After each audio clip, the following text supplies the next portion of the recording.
Pendant tout ce temps, je voulais vivre une vie pleine et indépendante. Cependant, quelque chose dans ma tête me forçait à écouter ma mère. En général, cela n'est pas surprenant puisque d'une certaine manière, ma mère était mon seul soutien dans la vie. Si quelqu'un venait chez nous, elle me disait de rester dans ma chambre, de verrouiller d'abord la porte et de ne pas faire un seul bruit. Bien sûr, il est également arrivé qu'elle m'y ait elle-même enfermée, prétendument pour ma propre sécurité. Je lui ai constamment demandé « Quand pourrais-je devenir une personne normale ? Quand aurais-je la possibilité de trouver un emploi ? Et aussi, quand aurais-je ma propre voiture ?» Bien sûr, entre autres questions, je m'intéressais principalement au moment où je deviendrais une personne libre et capable de prendre des décisions indépendantes. Ce furent les premiers mots prononcés par un Texas de 25 ans, originaire du Texas, nommé Rodolphe Farias, après sa libération de la captivité de sa mère. L'histoire mystérieuse de Rudy a tonné à travers le monde et est devenue en quelque sorte unique. Les autorités locales l'ont considéré comme disparu, mais il s'est avéré que le jeune homme n'a disparu nulle part. En fait, sa propre mère l'a gardé enfermé dans sa propre chambre pendant 8 ans. Bien sûr, il y aura toujours des gens dans le monde dont les actions resteront incompréhensibles pour la plupart des autres. Certains d'entre eux sont de nature plutôt terrible, tandis que d'autres sont plutôt mystérieux. La seule vérité est que les deux choses se produisent dans la vraie vie. Un exemple frappant d'action inexplicable de la part de la personne la plus proche est le cas de Rudy Farias. Cette histoire commence en 2015. Rodolphe Gabriel Farias IV, également connu sous le nom de Rudy, est né le 1er octobre 1997 à Houston, Texas, États-Unis. Il était le fils de Rodolphe Farias III, un ancien combattant et officier de police de Houston, et de Janie Santana. La mère de Rudy a également eu un fils, né alors que la femme était en couple avec son ancien partenaire. Le frère aîné de Rudy s'appelait Charles. Il avait 8 ans de plus que le héros d'aujourd'hui. On ne sait encore presque rien de l'enfance du jeune homme. On peut seulement constater qu'il était un enfant plutôt calme et qu'il admirait son frère aîné en tout. Il le considérait même comme son meilleur ami. En 2011, Rudy n'avait alors que 13 ans face au premier drame grave de sa courte vie, la mort. Le grand frère, un jeune homme est décédé dans un terrible accident sur sa moto. Les proches de Rodolphe ont noté qu'il n'a jamais pu se remettre de cette perte. De plus, selon eux, il aurait même tenté une fois de se suicider. Après plusieurs années, le jeune homme a de nouveau été confronté à la mort tragique de son proche.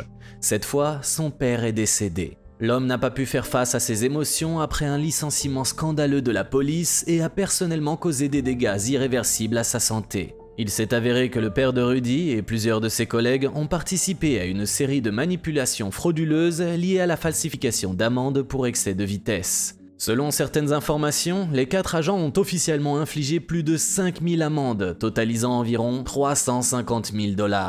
Comme vous le comprenez, ils se sont appropriés tout cet argent. Bientôt, les activités illégales du père de Rudy ont été découvertes par une équipe de détectives du département des affaires intérieures. Ainsi, à l'âge de 16 ans, Rodolphe avait déjà connu plus de tragédies et d'angoisses mentales que l'écrasante majorité des jeunes de son âge. En conséquence, toutes ces circonstances ont amené le jeune homme à avoir de graves problèmes de santé mentale. On lui a diagnostiqué simultanément une dépression, un trouble post-traumatique et de l'anxiété. Cependant, à l'avenir, le gars a été confronté à un autre test qui rappelait davantage l'intrigue de l'un ou l'autre film psychologique. Tout a commencé le 6 mars 2015 dans le nord-ouest de Houston. Ce jour-là, Rudy n'est pas rentré chez lui après une banale promenade avec les chiens. Le lendemain matin, sa mère a contacté la police d'État et a signalé sa disparition. Selon le témoignage de la femme, la veille au soir, son fils était allé promener ses animaux de compagnie, mais n'était jamais rentré chez lui. En outre, a-t-elle ajouté, le garçon souffrait d'anxiété grave, de dépression et d'asthme. Il n'avait pas non plus d'inhalateur avec lui. En quittant la maison, pour une raison quelconque, il a oublié de le mettre dans la poche de sa veste. Tout cela a effrayé la mère de Rodolphe et elle a exigé que les autorités retrouvent son garçon le plus rapidement possible. C'est ainsi qu'a commencé l'affaire de l'adolescent perdu. Bientôt, les policiers locaux ont commencé à fouiller. Tout d'abord, ils ont interrogé tous les parents, amis et voisins du jeune homme. Mais comme cela arrive souvent, aucun d'entre eux n'avait d'informations sur l'endroit où se trouvait l'homme. Outre les forces de l'ordre, un groupe de bénévoles locaux s'est également joint aux recherches. D'après les informations diffusées à la télévision et sur les réseaux sociaux, le jeune homme a été vu pour la dernière fois le 6 mars vers 7 h du matin. Il portait un jean bleu large, un t-shirt noir et des bottes marron. Entre autres choses, il a été noté que la jambe droite de Rudy avait été blessée. En conséquence, il boitait légèrement. En plus de ce qui précède, les autorités municipales ont averti le public que le jeune homme disparu pourrait être légèrement désorienté en raison du fait qu'il n'a pas pris certains médicaments. Plusieurs sources publiques ont également demandé à toute personne susceptible d'avoir des informations sur le sort du jeune homme de contacter le service chargé de la recherche des citoyens portés disparus. Les recherches intensives de Rodolphe se sont poursuivies jusqu'au 13 mars, mais ont ensuite été suspendues en raison de la détérioration des conditions météorologiques. Les pluies intensifiées ont simplement détrempé les champs et les routes. Étonnamment, à ce moment-là, Rudy lui-même était déjà chez lui. Certes, personne à part sa mère n'était au courant de cette circonstance. De plus, la femme n'a jamais dit à personne que son fils avait été retrouvé et l'a gardé enfermé pendant 8 longues années. Une semaine après l'arrêt de toutes les recherches, diverses organisations bénévoles ont lancé une campagne de collecte de fonds pour la mère du garçon, qui en raison de diverses circonstances était au chômage et avait besoin d'un soutien financier régulier. Entre autres choses, le site web sur lequel la collecte de fonds était organisée contenait également des informations sur l'état de santé critique de la mère de Rudy. La femme était dévastée mentalement, physiquement et émotionnellement par la disparition de son fils. Les efforts organisés ont eu des résultats rapides et dans les premiers jours, les volontaires ont réussi à récolter plusieurs milliers de dollars. L'argent a été immédiatement transféré à la mère de la personne disparue. Même si, comme nous le savons déjà, le jeune homme avait déjà été retrouvé à ce moment-là. Des semaines, des mois et même des années se sont écoulés après ces événements. Pendant ce temps, aucune nouvelle information n'est apparue sur la personnalité de Rodolphe. Le 25 mai 2017, journée nationale des enfants disparus, plusieurs panneaux d'affichage mettant en vedette Rudy ont été érigés à Houston.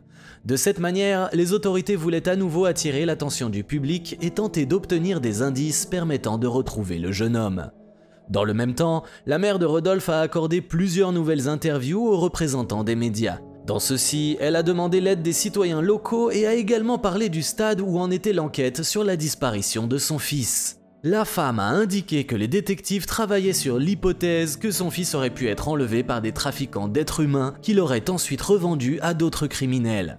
De plus, la mère de Rodolphe a noté qu'un si long séjour dans un environnement de total inconnu la déprimait vraiment. De plus, selon elle, elle a déjà vécu la perte d'un fils et ne peut tout simplement pas revivre cela.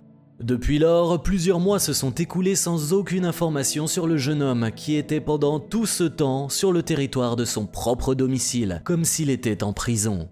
Malgré le fait que Rudy n'était pas enchaîné et qu'en général il pouvait probablement sortir, pour une raison quelconque, il ne l'a pratiquement pas fait. Apparemment, le jeune homme était soumis à une sorte de pression psychologique de la part de sa mère. Ou peut-être s'agissait-il d'une variante non étudiée du soi-disant syndrome de Stockholm. La mère de Rodolphe a très intelligemment manipulé son esprit, lui disant qu'elle était la seule personne en qui il pouvait vraiment avoir confiance. Elle lui a fait très peur en pensant que la police et d'autres agences gouvernementales le recherchaient. Apparemment, s'il sort, il sera immédiatement arrêté et envoyé en prison. Lorsque les parents et amis d'une femme venaient la voir, Rudy devait se cacher dans sa chambre jusqu'à ce que les invités quittent la maison. Étonnamment, lors d'une de ses visites, la grand-mère du jeune homme l'a aperçu. La femme s'est empressée d'en parler à d'autres proches, mais au début, pour une raison quelconque, personne ne l'a cru. Ses proches ont décidé qu'elle l'avait simplement imaginé en raison de son âge avancé. Cependant, en septembre 2018, l'un d'eux a néanmoins appelé la police et a signalé que le jeune homme disparu vivait tranquillement chez lui pendant tout ce temps. Les policiers ont vérifié les informations reçues, mais pour une raison quelconque, ils n'ont jamais retrouvé Rodolphe. En conséquence, tout le monde a encore oublié cette affaire jusqu'au 29 juin 2023. Ce jour-là, un homme a appelé le numéro d'urgence de Houston et a signalé avoir trouvé un jeune homme inconscient au milieu de la rue. Bientôt, plusieurs policiers sont arrivés à l'endroit indiqué et ont ramené l'homme retrouvé à la raison. Il s'est avéré qu'il n'était autre que Rodolphe Farias. Quelques heures plus tard, des représentants des autorités locales ont appelé la mère de Rudy et l'ont informé qu'ils avaient enfin retrouvé son fils, qui avait alors déjà 25 ans. La nouvelle de la découverte accidentelle d'un homme disparu depuis si longtemps s'est rapidement répandue dans toutes les publications d'information du pays. Certes, le Texas Center for Searching for Missing Citizens a été l'un des premiers à écrire sur cette affaire. La porte-parole du centre a déclaré que le jeune homme recevait les soins médicaux nécessaires dans l'un des hôpitaux de la ville. Lorsque Rudolph a été retrouvé, plusieurs blessures ont été constatées sur son corps. Cependant, sa condition physique générale était stable. À peu près au même moment, la police de Houston a également publié son communiqué de presse. Ils ont également confirmé l'information selon laquelle le jeune homme avait été retrouvé. Dans un avenir proche, les policiers devaient s'entretenir avec le jeune homme et sa mère pour connaître les circonstances détaillées de l'incident. Bien sûr, la nouvelle du retour véritablement miraculeuse de Rudy a provoqué un véritable émoi dans l'espace de l'information. Cela n'a rien d'étonnant puisque pendant 8 longues années, on n'a eu aucune nouvelle de lui. Plusieurs correspondants ont ainsi pu joindre la mère du jeune homme, qui leur a fait plusieurs commentaires affirmant que, selon elle, son fils était régulièrement battu par les ravisseurs. De plus, la femme a précisé que Rudy avait l'air extrêmement désorienté et ne lui avait dit que quelques mots, puis était tombé et s'était allongé en position fœtale. Entre autres, la mère du jeune homme a même publié une photo de son fils sur laquelle il était allongé dans un lit d'hôpital. Certes, il s'est avéré que la photo avait été prise en 2012 et était liée à un incident complètement différent survenu auparavant dans la vie de Rudolph. Évidemment, le fait que le jeune homme ait été retrouvé après tant d'années d'absence a suscité une énorme sympathie de la part de milliers de personnes à travers le monde. Cependant, ce qui semblait être un miracle incroyable et des retrouvailles tant attendues entre la mère et le fils ont ensuite pris un caractère complètement différent. Tout d'abord, cela a été dû au fait qu'au fil du temps, diverses circonstances choquantes de cet incident ont commencé à être révélées. En conséquence, l'histoire de Rudy a commencé à paraître beaucoup plus multiforme et même inquiétante. Après que l'état du jeune homme se soit amélioré, les policiers ont pu s'entretenir un peu avec lui et se renseigner sur les circonstances de sa disparition. Outre les représentants des forces de l'ordre, plusieurs militants locaux ayant déjà participé à des activités de recherche étaient également présents lors de la conversation. Après une conversation courte mais franche avec les détectives, Rudy a quitté le lieu de rendez-vous en compagnie de sa mère, se couvrant la tête avec une serviette. Bien que les responsables de l'application des lois aient refusé de parler aux médias, ceux-ci ont reçu plusieurs commentaires de la part d'autres personnes présentes à la réunion avec Rudolph. Les militants, qui ont fait plusieurs déclarations aux journalistes, ont essentiellement levé le voile du secret existant, et c'est alors que l'affaire a pris une tournure nouvelle et inattendue. Selon les hommes, Rudy leur aurait déclaré qu'il n'avait jamais disparu, mais qu'il avait simplement été capturé par sa propre mère, qui se moquait pratiquement de lui pendant tout ce temps. La femme elle-même n'est pas non plus devenue têtue, et en général a avoué à la police. Sur la base des informations annoncées lors d'une des conférences de presse ultérieures, on peut conclure qu'en 2015, Rudy a effectivement quitté la maison, bien qu'il soit revenu quelques jours plus tard. À ce moment-là, la mère du jeune homme lui a conseillé de se cacher et de ne pas se montrer à d'autres personnes, invoquant le fait que les autorités locales le recherchaient pour l'arrêter. Au début, le jeune homme a cru sa mère et est resté volontairement sur le territoire de la maison. Mais il a ensuite commencé à se rendre compte que la police n'avait aucune raison de l'arrêter. Ensuite, diverses manipulations psychologiques de la part de la femme ont été utilisées. En conséquence, pour une raison inexplicable, le jeune homme a commencé à se livrer à tout ce que l'homme qui le gardait essentiellement en captivité.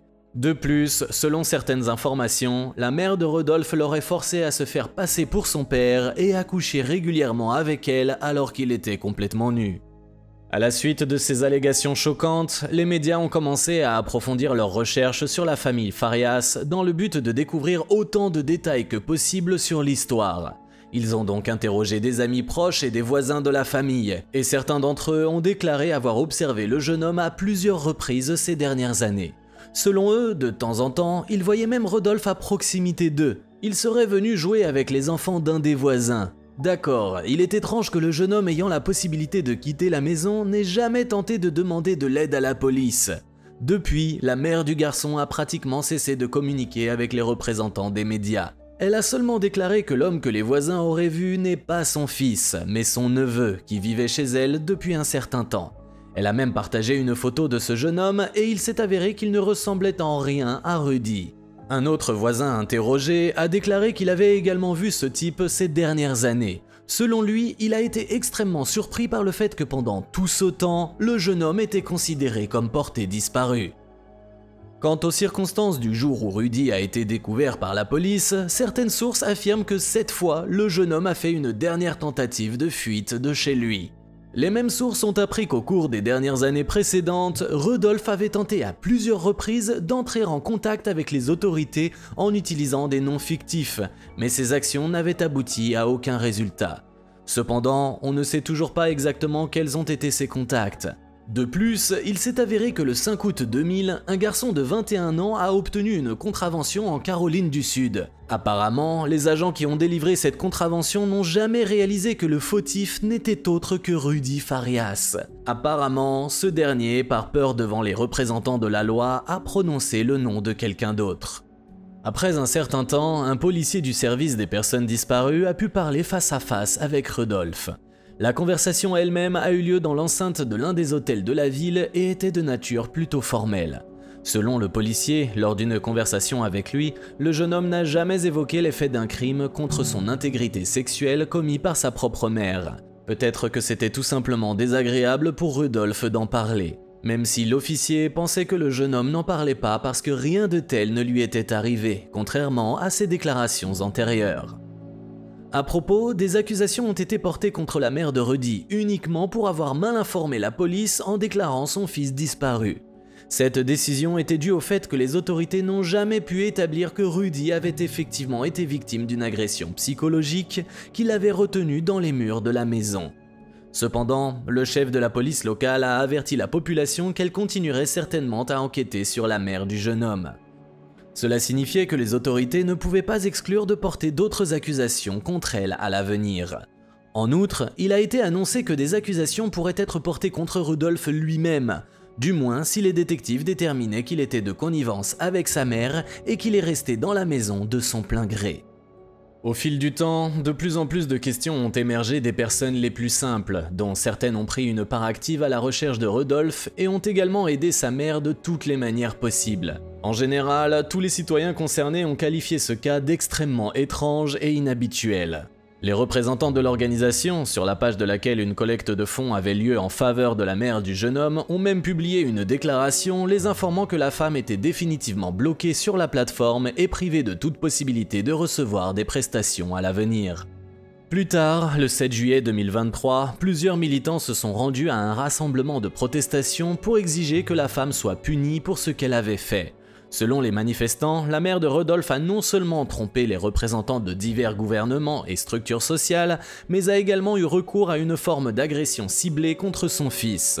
En d'autres termes, l'opinion publique a critiqué les autorités qui ont pris des mesures aussi controversées, qui ne punissent en aucun cas la femme qui a gardé son fils en captivité pendant si longtemps. De plus, selon le même militant qui avait eu auparavant l'occasion d'être l'un des premiers à communiquer avec Rudy, sa mère n'a commis rien de moins qu'un crime contre son fils, contre l'intégrité sexuelle. L'homme pensait que le jeune homme devait être séparé de sa mère le plus rapidement possible, car cette dernière, étant dans la même maison que son fils, pourrait continuer à recourir à diverses attaques psychologiques. Entre-temps, les détails d'une autre enquête ont été connus, organisée par une organisation locale à but non lucratif dont les employés étaient impliqués dans la recherche de Rudy. Ils ont engagé un détective privé qui a déterminé que la mère du jeune homme souffrait peut-être d'une maladie rare appelée syndrome de Munchausen. Cette maladie ressemble en quelque sorte à un trouble factice. Dans la plupart des cas, une personne qui en souffre fait semblant d'être malade et induit artificiellement certains symptômes de diverses maladies, afin d'attirer ainsi l'attention et les soins des autres. Cependant, il existe souvent d'autres formes de maladies dans lesquelles une personne souffrant de ce syndrome tente de détecter diverses affections chez ses proches. En règle générale, les enfants sont les derniers à être conçus. En général, cela n'est pas surprenant, car en raison de diverses circonstances objectives, ils sont beaucoup plus influençables, surtout si l'influence vient de leurs parents. Le 11 juillet, Rudy Farias s'est entretenu pour la première fois en personne avec des représentants des médias locaux et a expliqué en détail ce qu'il a exactement enduré pendant ces années d'emprisonnement. Le jeune homme a déclaré que même si sa mère ne l'avait pas menotté ni enchaîné, il avait eu du mal à quitter les murs de sa maison. Tout d'abord, cela a été dû au fait que la mère l'avait manipulé en utilisant diverses astuces psychologiques. De plus, elle lui inculquait constamment certaines pensées négatives, ce qui lui causait de l'anxiété et un sentiment de peur pour sa vie. Selon le jeune homme, cela suffisait pour que la vague reste en captivité. Comme mentionné précédemment, la femme a convaincu son fils de rester à la maison, affirmant que s'il partait, il serait immédiatement arrêté par des policiers. En plus de ce qui a été dit plus tôt, Rodolphe a noté qu'à plusieurs reprises, lorsque ses proches venaient chez eux, il avait envie de crier et de leur demander de l'aide. Cependant, à maintes reprises, il se souvenait des paroles de sa mère qui l'arrêtait en l'obligeant littéralement à rester calme. Quant aux accusations de crimes contre l'intégrité sexuelle qui auraient été commis par une femme, Rudy a déclaré cette fois que rien de tel ne s'était produit. Au moins, il a précisé que sa mère ne l'avait pas forcé à faire quelque chose de ce genre. Dans le même temps, il a déclaré que certaines de ses actions le mettaient toujours mal à l'aise, voire gêné. Parmi eux, par exemple, son désir de dormir dans le même lit que lui. Selon Rodolphe, il a reconnu qu'il était victime du soi-disant syndrome de Stockholm. Apparemment, cette circonstance a influencé l'aggravation d'une certaine réaction psychologique chez lui dans laquelle il a éprouvé de la sympathie, de la peur et en même temps de l'affection pour sa mère. Lorsqu'on lui a demandé si lui et sa mère pouvaient avoir une relation normale après tout ce qui s'était passé, Rudy a répondu qu'il ne voulait plus rien avoir à faire avec elle. À ce jour, on ignore où se trouve Rodolphe Farias. Selon les données disponibles, le jeune homme a changé de nom et a déménagé dans une autre ville. La mère du jeune homme n'a jamais été inculpée. Selon les forces de l'ordre, l'affaire contre la femme est toujours active et en cours. Cela signifie qu'à l'avenir, elle pourrait être punie pour ce qu'elle a fait. L'entreprise d'aujourd'hui est par essence unique. Nous entendons souvent parler de pères et de mères kidnappant leurs enfants et leur faisant des choses bien pires. Cependant, le cas de Rudy est encore différent de la plupart des autres incidents. Eh bien, cette affaire fait toujours l'objet d'une enquête et qui sait, peut-être entendrons-nous encore certains détails sur les circonstances de ce qui s'est passé.